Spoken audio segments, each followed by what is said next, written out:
Вас приветствует информационная служба телеканала «Грозный», в студии Зураб Центроев и главные темы выпуска.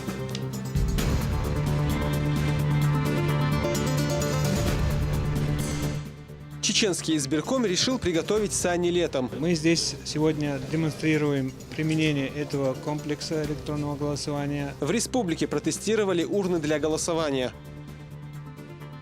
Любовь к труду и хорошая бизнес-стратегия. Вот секрет их успеха.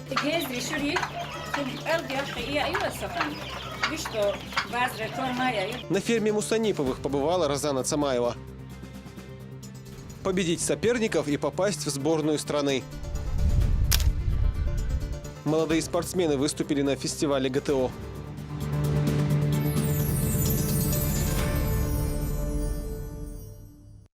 Мусульмане всего мира сегодня собрались в домах Аллаха. Обязательный пятничный намаз собрал в мечетях верующих и в Чечне. Глава республики Рамзан Кадыров, который всегда трепетно относится к религии, совершил рузба-намаз в мечети имени Хамзата, дяди пророка Мухаммада. Да благословит его Аллах и приветствует. Глава Чечни вместе с соратниками послушали проповедь богослова Магомеда Саралиева. Он рассказал о величии посланника Всевышнего, да благословит его Аллах и приветствует, и о его отношении к священному Рамадану. Все самые важные события в жизни пророка происходили именно в этот месяц.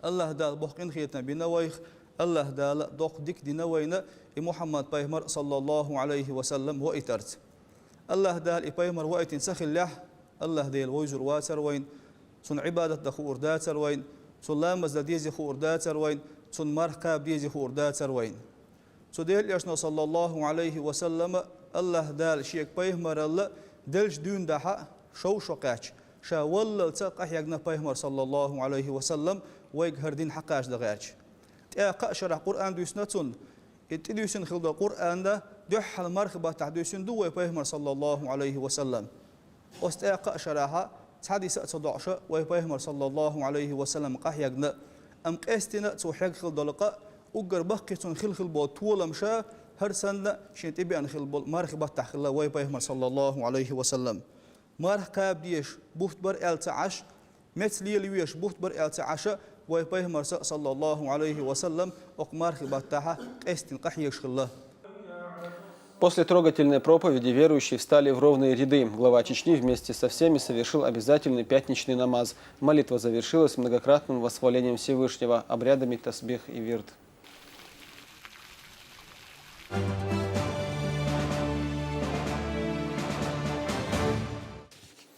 Чеченский избирком начал подготовку к единому дню голосования. В Грозном прошло тестирование комплекса электронного голосования. Пока в избирательной комиссии рассматривают целесообразность его использования. Напомню, в сентябре жители региона выберут главу республики, депутатов Госдумы и местного парламента. Подробности у Рамзана Джамбекова.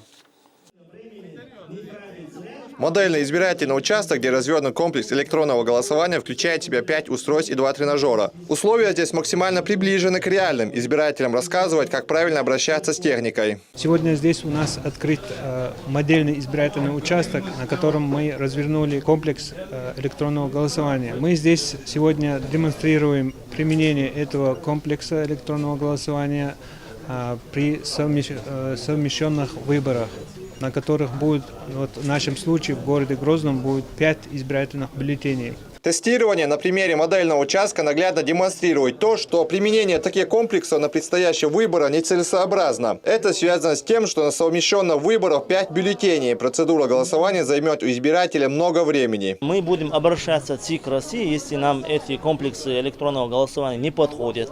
В связи с тем, что у нас много выборов, мы будем обращаться в Центральную избирательную комиссию с просьбой не использовать на этих выборах этих комплексов. В случае, если они будут все-таки использованы, мы их будем размещать в городах, город Грозный, Аргун.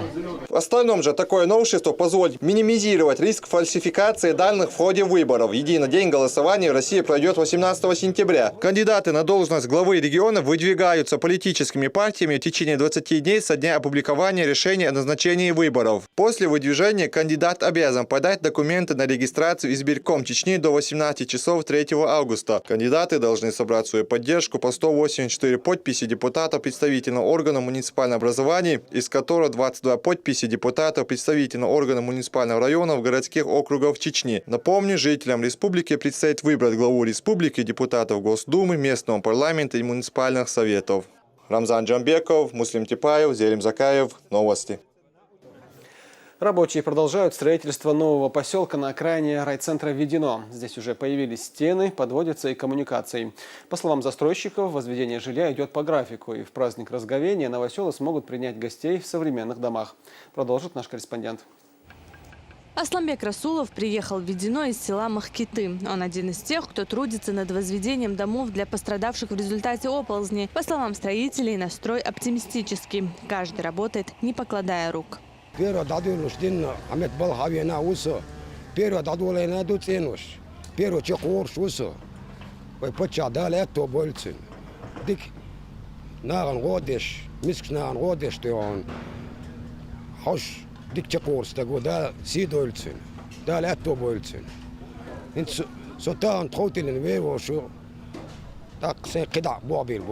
На месте возводимого жилого комплекса еще недавно было открытое поле. Более 400 строителей и десятки единиц спецтехники начали работу неделю назад и уже на стадии возведения кровли.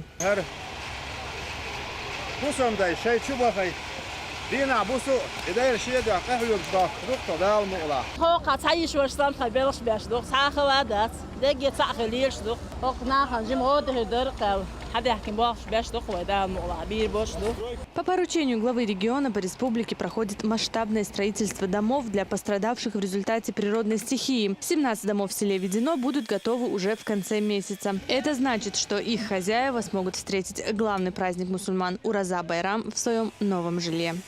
Разана Цамаева и Дани Хавхаров. Новости. Мусульмане проводили 12-й день священного Рамадана. Дневной пост объединяет людей в стремлении к милости Всевышнего, а коллективный ифтар приносит радость. Как прошло разговение в мечетях республики накануне, расскажет Изнаур Заурбеков.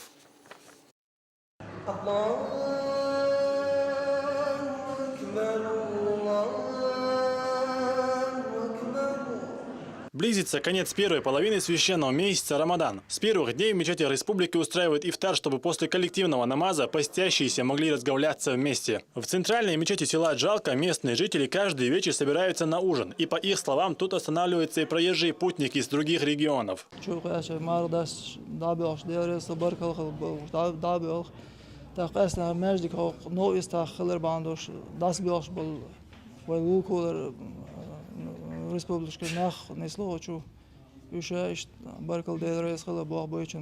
В свою очередь, богословы отмечают высокое воздаяние, уготованное человеку, который накормит постящегося.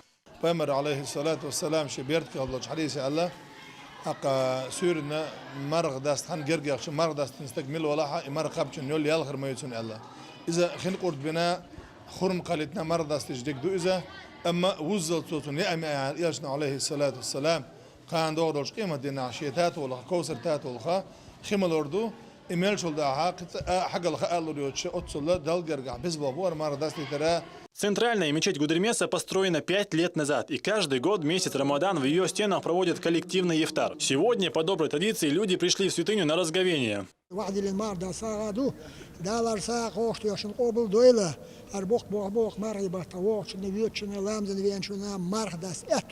На угощении бывает плов, салаты, фрукты, питьевая вода, финики и молоко. Все это финансируется региональным общественным фондом имени Ахмата Хаджи Кадырова. Жители села Цоцют благодарны за такое разговение.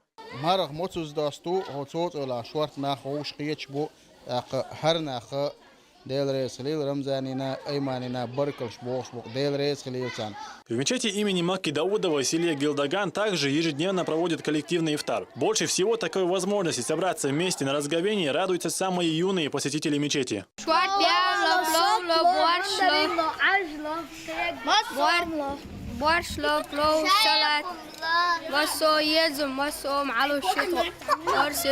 Коллективные ифтары проходят во всех мечетях республики и будут продолжаться до конца священного месяца Рамадан. Изнаур Заурбеков и Луиза Юнусова. Новости.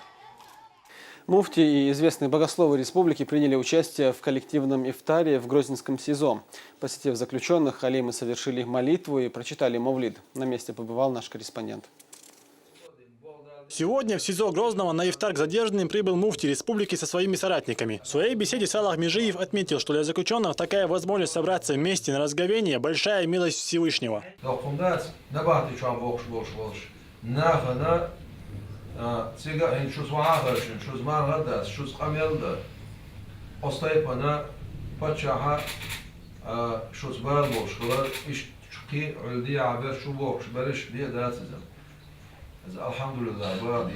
Собравшиеся прочитали маулид, совершили вечернюю молитву, а затем провели коллективный ифтар. Такое внимание со стороны руководства республики очень ценно, отмечают заключенные.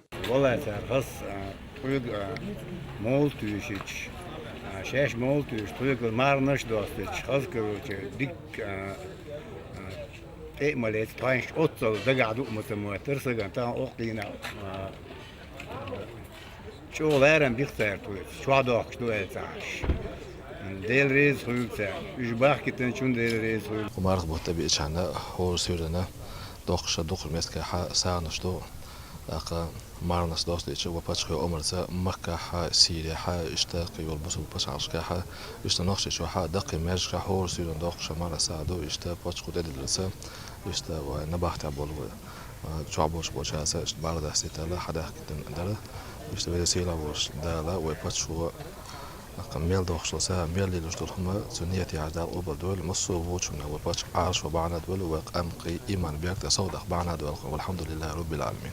Сегодняшний визит прошел по поручению Рамзана Кадырова. Также в скором времени на коллективный ифтар соберутся и в других местах лишения свободы. Из Наур-Заурбеков, Мансур Сааев, Зелимхан Закаев. Новости. Фермер из Шилковского района намерен обеспечить местный рынок козьим молоком. Пока в хозяйстве Бекбулата Мусанипова несколько десятков коз, но в планах расширения производства. Кроме этого, семья разводит домашний скот, птицу и держит большой огород. В гости к Мусаниповым отправилась Розана Цамаева. Каждое утро Бекбулата Мусанипова начинается с обхода домашнего хозяйства. Оно насчитывает около 100 голов мелкого рогатого скота и 6 голов крупнорогатого. В их числе немало породистых. К примеру, этот козленок родом из Германии.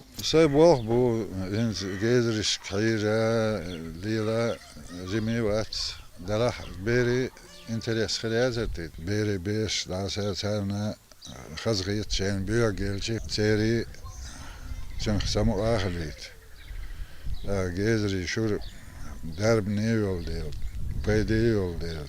Hagar da kuyar derse işte daha лирошундук. Хозяйство мужчина завел около 3 лет назад. На домашней ферме Бекбулату помогают жена и дети. Каждый день они получают по 40 литров удоя, известного своими полезными свойствами козьего молока. Его в семье употребляют сами и реализуют на продажу.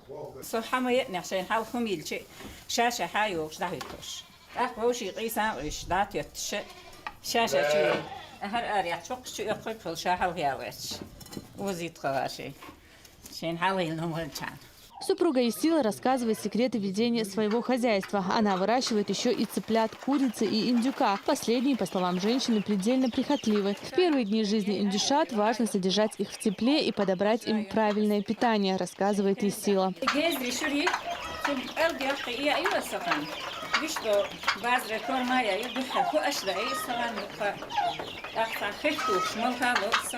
Помимо этого, женщина ведет огромный огород. На 12 сотках земли многообразие овощей, фруктов и ягод. Одних помидоров здесь несколько сортов. Таким образом, семья потребляет экологически чистые продукты собственного производства, часть из которых реализовывает на местном рынке. Розана Цамаева, Муслим Типаев, Виддани Хавхаров. Новости. Несколько жителей республики получили помощь от общественного фонда имени Кадырова. Благодаря этому Хазимат Мажиева сможет поправить здоровье в одной из специализированных клиник страны, а Шамиль Джабраилов продолжит лечение в столичном онкоцентре. Подробнее расскажет Тинатин Музашвили. У Хазимат Мажиевой тяжелый недуг, артроз 4 степени. Она с трудом передвигается даже по дому. Женщине помогает родная сестра. Хазимат требуется сложная и дорогостоящая операция коленного сустава. Но пенсии едва хватает на пропитание и лекарства.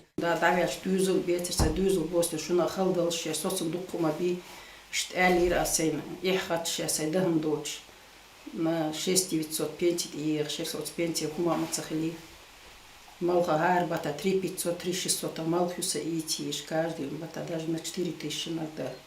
Хазимат получила квоту на операцию в Саратове от Министерства здравоохранения, но столкнулась с другой проблемой. Не было средств на дорогу и проживание. Все финансовые затраты взял на себя региональный общественный фонд имени Ахмата Хаджи Кадырова.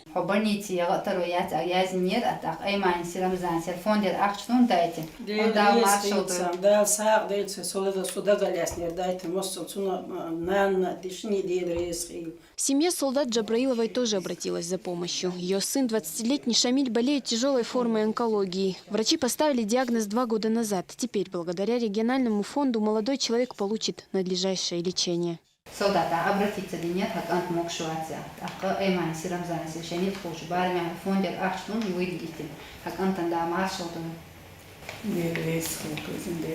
Ежедневно десятки людей, потеряв надежду, приходят именно сюда. Фонд имени Ахмата Хаджи Кадырова не оставляет без внимания того, кто нуждается в помощи. Тинатин Музашвили, Сарали Даниев, Алаш Аздамиров. Новости.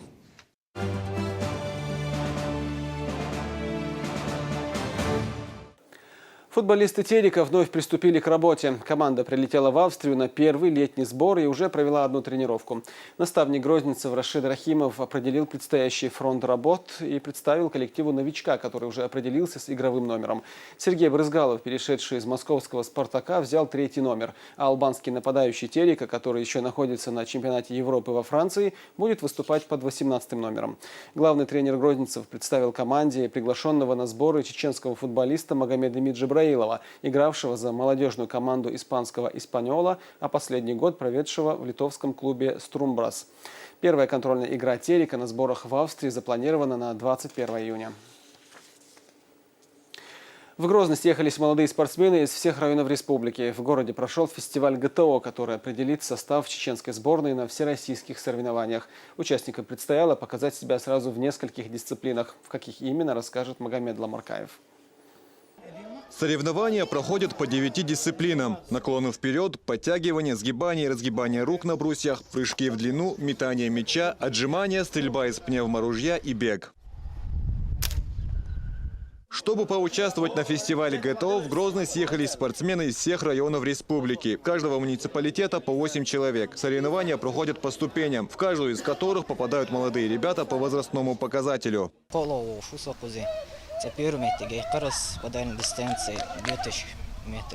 Летний фестиваль ГТО проходит в 3 этапа – муниципальный, региональный и всероссийский. Сегодня на общереспубликанском этапе с каждой команды участвуют по 8 лучших спортсменов по итогам районных соревнований. Все они школьники от 11 до 15 лет. В первую очередь вообще целью является физическое здоровье молодежи и плюс те, которые в данный момент сдают экзамены, ЕГЭ, добавляют до 10 баллов. В проекте ГТО Чеченская Республика участвует во 2-й раз. Организаторы отмечают, что за один неполный год показатели физического состояния и спортивного мастерства участников заметно выросли. Вот такой летний фестиваль был в прошлом году, тоже провели. Из них 24 у нас золотых, 14 серебро было. И сейчас, думаем, еще больше будет, наверное. Просто 15-й год весь прошел по внедрению ГТО по этим нормативам. За весь этот год по внедрению мы стали в Северном Кавказе на 1-м месте, по России уже на 4-м месте. По итогам регионального этапа будет сформирована сборная Чеченской Республики, которая уже в конце августа попытается завоевать первые места на всероссийском этапе фестиваля. Магомед Ламаркаев, Муслим Типаев, Булат Баканаев. Новости. И в конце выпуска сообщение от МЧС. По данным синоптиков, до конца завтрашнего дня по республике ожидаются сильные дожди, ливни в сочетании с грозой, градом и шквалистым ветром. Рекомендуется не выходить на улицу без особой надобности. И это было последнее сообщение нашего выпуска. Берегите себя.